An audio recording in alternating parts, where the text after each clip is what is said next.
Foray, welcome. Thank you, Max. Thank you so much for joining us. Do you know what's a shame is that everybody on the other side of this camera doesn't know that it smells like scones in here. We're in the Assembly House today, and they are very much in the afternoon tea process. Oh, lovely. And I've just eaten, but I'm still hungry now after the smells. But we should probably talk about not food. Absolutely. And you've braved all the elements to be here. We've had snow, we've had storms. Yeah, do you know what? I got up here to Norwich no problem. I feel like I might have been in the eye of the storm. The fact it was so straightforward. But yeah, thankfully, Storm Kira has been. It's mucking about now, but hopefully it'll be gone. But it's a beautiful day in Norwich. I was here. The last time I was here was about 6 years ago, filming for a TV show. So, and I was basically in the Into Chapelfield Centre for the whole day. So this is the first time I've actually got to see any of Norwich. So it's lovely. Fantastic. So are you ready for these questions? Probably.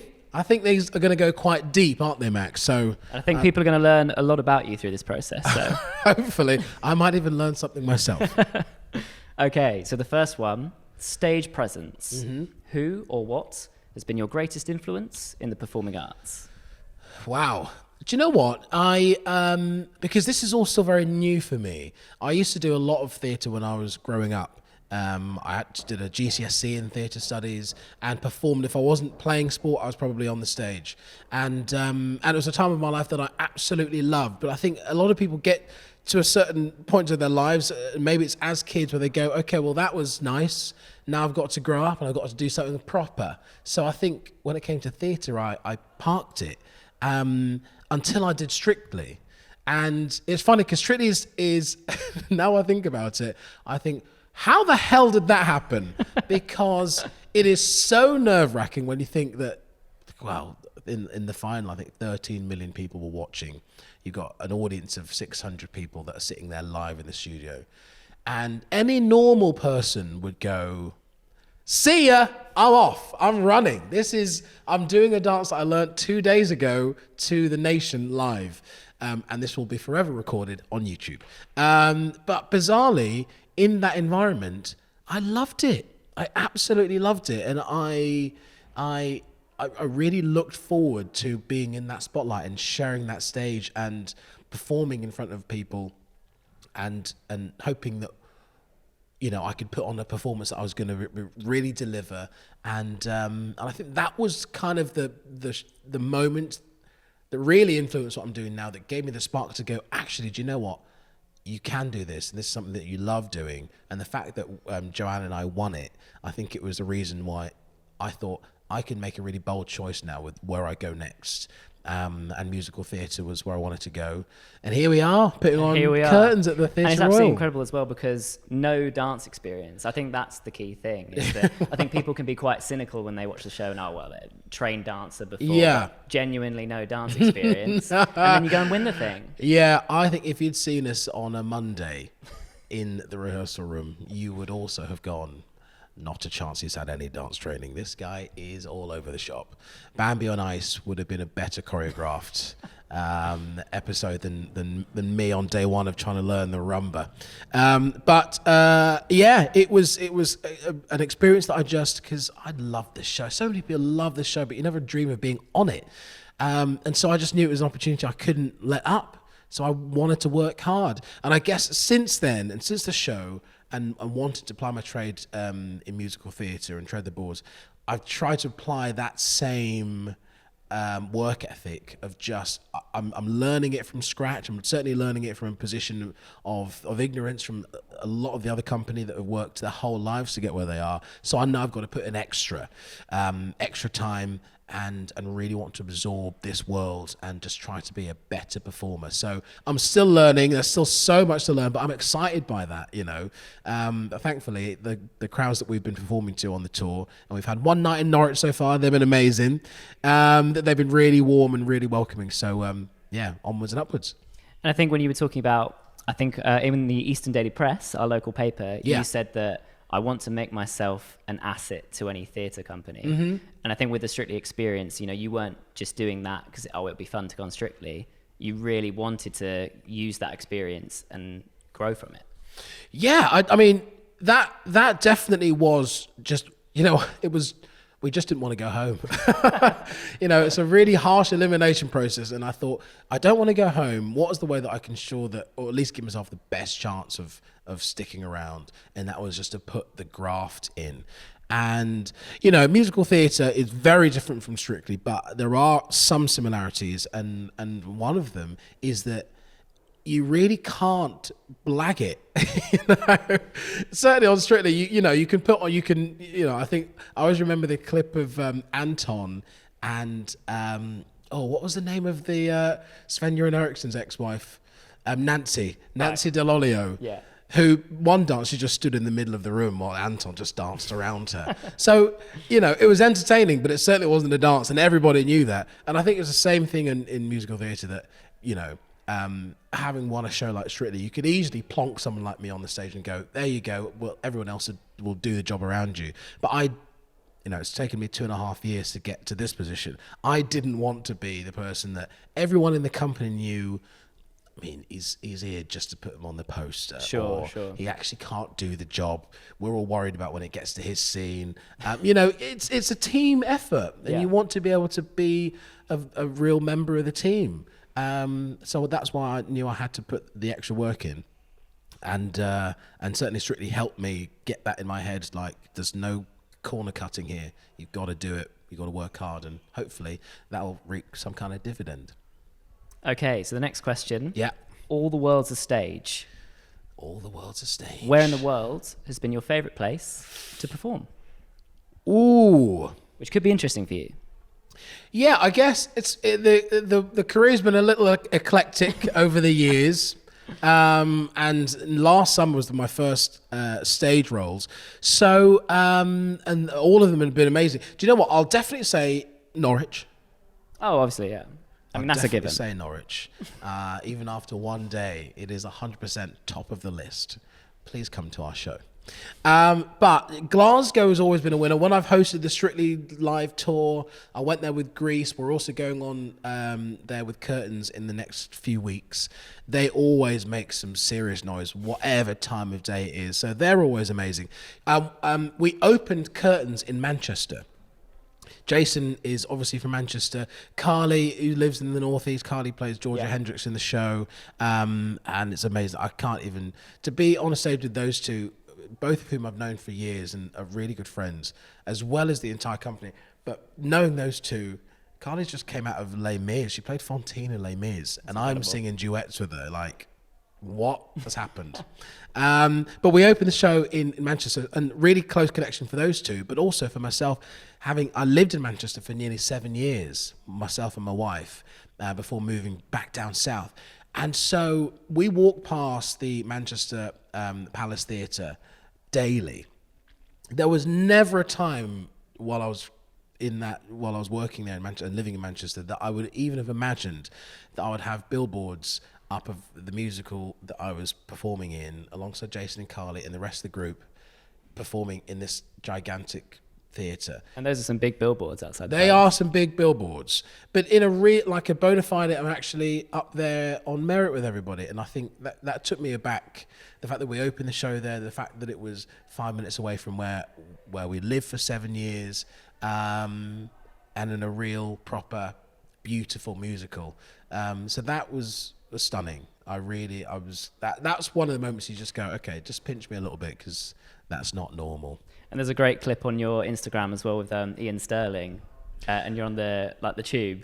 Yes, that's right. Yeah, there's a little dance for you. Well, to be fair, yeah. Do you know what? Yeah, that's Ian, playful guy. What's he like? So that was the poster of the West End show. Yeah. So I didn't mention the West End. That happened. Just by the way. all the world is a stage. You can't count how many there are. No, that making my West End debut at the Wyndham's Theatre was just mind blowing, because obviously that's the gold standard, certainly in this country, to get a show and perform it on the West End stage. And this show, Curtains, wasn't ever the plan to go into a West End run in the middle of the tour. But the availability just worked out, and I guess the moons aligned, and so the opportunity was there for me to make my first foray, and a number of the other guys in the company were also making their debut. So that was huge. And yeah, there was a poster on the underground saying, come to the Wyndham's Theatre, curtains is there, and that was my face, and Ian dancing around it. That happened. So that, yeah. Do you know what? I can't even get my head around that still now.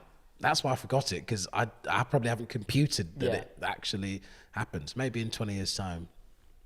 Okay, so the next question, stage fright. Yeah. What would you say has been the toughest moment of your career? Do you know what? Going on from the West End. So I also put this on my Instagram. So I was there for the last week of our run. And I remember over Christmas, because it was a Christmas run, my dad, who is in his 80s, he's very much a Nigerian elder statesman, and there's no one in our family's ever done anything like this. But he said he wanted to come and watch, and that was it. He said, I just want to come and watch. Just tell me where it is. I don't want anything. I don't want any complimentary tickets. I don't want you to give me any helping hands. I'll just tell me when it is, and I'll come. Buy a ticket. I said, that's not going to happen. That's not going to happen. And as the time went on, I heard nothing more. And I think it was the middle of the week. And my wife, only that day, she had said, is your dad coming to see the show? I said, well, do you know, we end this run on Saturday. He hasn't mentioned anything. He's probably not going to come. She said, but isn't your dad the kind of person that would just turn up? I said, yeah, but even still, they live in Dorset. To get all the way up to London, that's probably not going to happen. So at the start of Curtains, and this isn't giving too much away, the very first scene that you watch, the leading lady of the show within our show gets murdered. Yeah. And that is the crux of the show, because everybody tries to find out how she got murdered and by whom. And then that scene finishes, and the next scene is my first scene. I've got Becky Locke on my left, who plays Carmen, the producer. I've got Carly Stenson on my right, she's playing Georgia, my ex-partner in work and in life. And we're reading these newspapers, and we pull these newspapers down because the reviews are terrible. Georgia says a line about how awful it is. I'm sitting behind my newspaper thinking, okay, well, my first line, no spoilers, but my first line is, Holy Mother in Heaven. I pull down my newspaper, boom. Who is the first person I see slap bang in the middle of the front row? My dad. Wow. Holy Mother in Heaven was like the PG version of what I wanted to say. Sure, yeah. Oh my goodness. I was like, how? I should have got sacked from what I wanted to say. Can somebody tell me why that man is there now? That is just blew my mind. And then you've got to do the show. And my dad has the same pose watching his son in his first ever West End role as he does on the log flume at Alton Towers. Absolutely emotionless. Just straight as a die. So he was very proud. So that was quite tough. And did he react at all? Because obviously you got your big... No, did you not get the face? He didn't react at all. So later on, you've got your big tune as well. I Miss the Music. Yeah, which I also deliver right in the middle of the stage, right in front of him. So what was that like for him to hear you kind of, you just take the stage? Oh, Max, this 83 years of my dad, he's a man of very little words. I asked him, are you proud? He laughed, which wasn't the first reaction I was hoping for. And then said, of course. And then he got on the bus and went home. And that was it. Wow. Okay. What just happened? Well, he was there. And that's it was a beautiful moment. That's, for him to do something like that is so like him. But it was also really sweet. But yeah, there have been some really tough moments. And tough, whether they have been a time when I thought, my career isn't going to work out necessarily how I want it to, or whether within a show like Strictly, whether you got an injury and stuff, there's always setbacks. But I always try to remember them in moments when it does also feel like, okay, this is a dark moment, or I'm finding something really difficult, because I know in the past I have managed to get through it. So I actually, I would never say I look forward to the tough moments, but I look forward to getting over them. I've got that kind of positive mindset. I remember last year I really wanted to get a job in theatre, because I've been talking about it for a year and a half, but there were no indications that it might happen. And then within the space of a week in the summer, I got the call from Grease and from Curtains, and so I had 2 roles back to back that worked seamlessly together. So what's the point in worrying? If you put the work come together in the end, and you have a real positive mindset, and I always think if you've got good people around you, then things will work out. And what was that process like when, I mean, you've almost shifted careers in a way, moving into musical theatre, and I think it's a really brave thing to do, but it's a really exciting thing to do. Yeah. So maybe that first sort of year when you were looking around, what was that process like? Well, I was still doing a lot of the broadcast stuff that I continue to do, I guess, but I was always just thinking the right one will come up.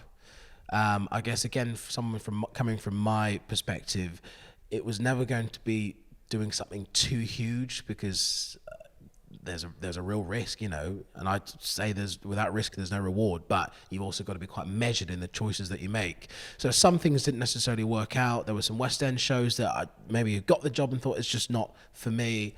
So it was just keeping the faith really that it was going to happen, because I put the work in, and I was quite confident in the fact that as I'm doing that and I've got my mind set on it, that it'll work out. So I didn't get too disheartened by it, but certainly coming into 2019, I thought, surely this has to be the year. And when I got asked to do Grease, I thought, well, this is ideal. It was Teen Angel, the part was Teen Angel. I was sharing the role with Peter Andre, which is a sentence I never thought I'd get to say. And in a musical like Grease, which everybody knows, it takes the pressure off you as someone like me coming into it, because everybody knows what Grease is all about. So they are dancing and singing the songs before they've even arrived in the theatre. So, it felt it was the perfect show to start my musical theatre journey, and then Curtains just took it on to the next level. Touch wood, and there's a lot of it in this building. It's going in the right direction. Fantastic.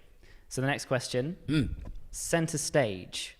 Yes. What has been the moment in your career that you feel defines you as an artist? Oh, wow. I thought I had an answer to this one. It's starting to leak away from my mind. The moment that defines me as an artist. Well, do you know what? I'm still figuring that out. If you'd asked me a while ago, I might have said a show like Strictly was definitely a huge moment that's defined a lot of what I'm doing now. But even in this a short space of the last few months, I had a break in between the first run of Curtains and the second leg of the tour when I did my first panto. And a lot of people got different ideas about panto, but for me it was just another amazing chance to spend more time on stage, do something even more different, have that interaction with the audience. And I came back feeling very different about my role, or feeling even more confident about where I wanted to take my role in Curtains than I had done before doing the panto. So, it's all, rather than being one defining moment, I guess I'm trying to take every day and just try to discover more about my character and more about what I can do with it, and just keep working on the craft, I guess, really. And I don't think, as any artist would say, I don't think it ever stops that you go, well, that's me defined, this is who I am. I think even when you've been doing it for 50 years, and I've been in broadcasting for 12 years, that I'm still working on it, and still, in many ways, still figuring it out. How does that work? Speaking to camera, okay. I say it's definitely a continuing process, which is, again, I find really, really exciting. Nerve-wracking at points, because you think, okay, have I really got this worked out? And you start to overthink it, and you've got to do a matinee in 2 hours, and you go, right, no. Be confident in what you've done and all of the experience that you've had coming up to this point, but still keep working on the craft. And we've spoken about obviously the singing and the dancing as well. Do you feel like you're someone that surprises people? I think so. A lot of people have come up to us at stage door and go, oh, well, I didn't know you had that in your locker. And that's nice. I hope that it's a pleasant surprise. Certainly in this early stage of me doing theatre, of course, it's going to be a surprise for a lot of people. They know that Strictly happened, and they know that the dancing is something that hopefully can tick off. I'm certainly not a professional, that's for sure. You are a champion, though. Well, that's lovely on the CV, but doesn't really tell the real story. It's a lovely surprise. I think, again, just what Curtains does is it fuses all of these things. It's such a magical show that just gives you all of the ingredients that you want to have a fantastic experience watching a musical. The choreography is second to none. We've already mentioned Carly and Jason and Rebecca and Leah Babs West who plays Nikki, and the whole cast. That so much talent is put on the stage, and in the middle of it you've got this a score and piece written by Kandra and Ebb behind Chicago and Cabaret, and you think, what am I doing singing their songs, man? It's mental.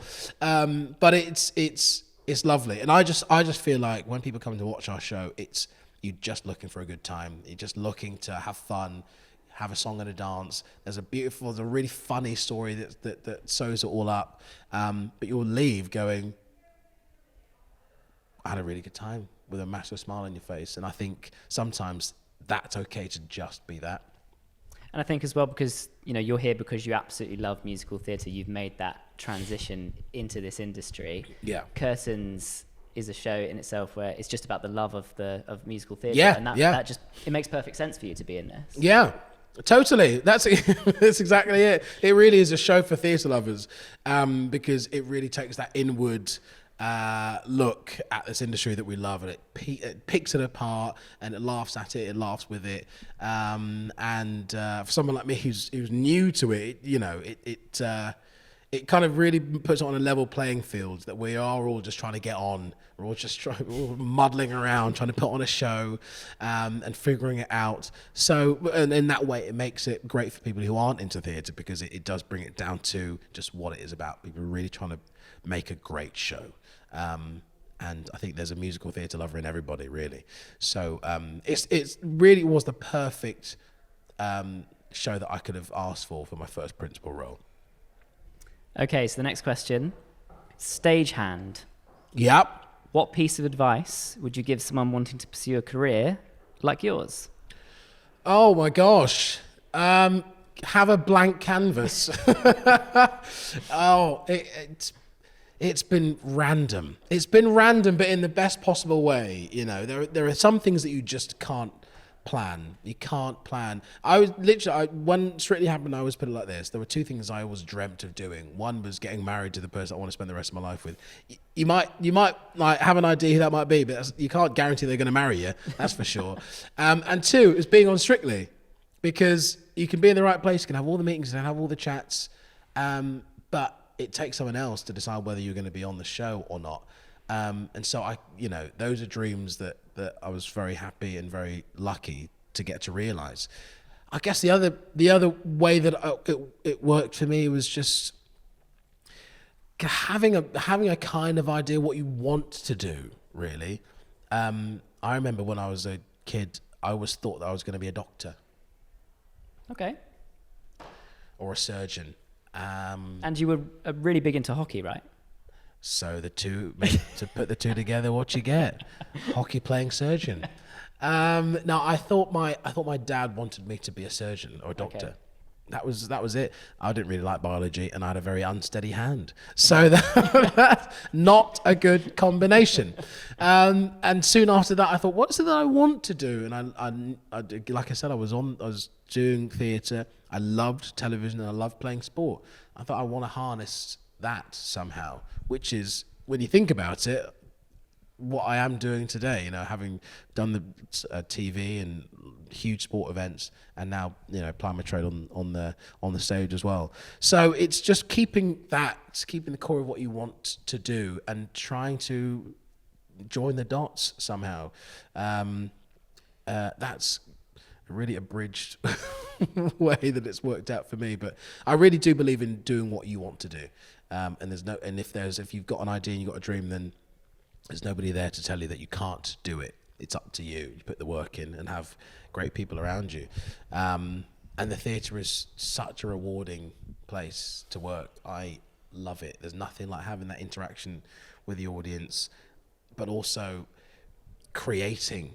You know, I love being in the rehearsal room, and I think back to when we were in August and September in a sunny, often clammy rehearsal room in South London, working out how the show was going to come together. And so many amazing elements from the set to the costumes, the sound and lighting that we only got to see in the tech runs, let alone the script and the choreography and all those kind of things, just all coming together. At one point, there was nothing there. It was a completely blank canvas. And here we are in Norwich with this beautifully refined show.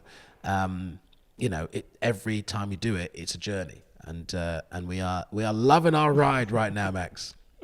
Okay, and the last question, the next stage. What does the future hold for Oduba? Oh man, if I knew the answer to that question. Could be anything. It could. I'm hoping to do more theatre, but at the same time, I'm hoping to spend more time with my family. The last 6-7 months have been quite distant, so I think that's going to definitely be in the back of my mind when I make my next decisions. But I think I mentioned it before, that to be doing theatre and the broadcast, the TV and radio stuff that I get to do as well, that's the dream. Just keep working, keep having a roof over our head, and keep doing stuff that I love to do, really, whilst also making sure my wife knows that I know she exists. Because at times I'm sure she thinks that I'm prancing and dancing somewhere in a lovely corner of the world, forgetting about them, but I ain't. So yeah, who knows? But I'm excited about that, because like I said, this time last year, I didn't have a clue, and here we are. And here we are. Ore, thank you so much. How did you find those questions? Oh, I loved it. It's like a therapy session here. We've learned a lot Therapy about you. and the smell of scones. I'm going to come back. It's going to conjure something in your mind. Yeah.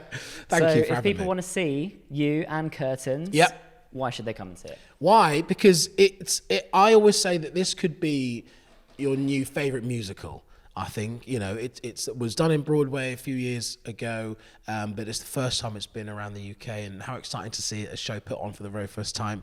But also, like I said, it's got all the ingredients that you want from a brilliant musical. It's got the songs. We know that. Chicago and Cabaret, Candor and Ebb, you know, tick. It's got beautiful choreography by Alistair David, directed by Paul Foster. It looks stunning. The talent on show is definitely the best up there that I think this country has to offer. And it's fun and it's funny, and you'll have a great time. What more do you want, Max? What more do you want? Ore, thank you so much. Pleasure, mate. Thanks for having us. Come down. You won't regret it.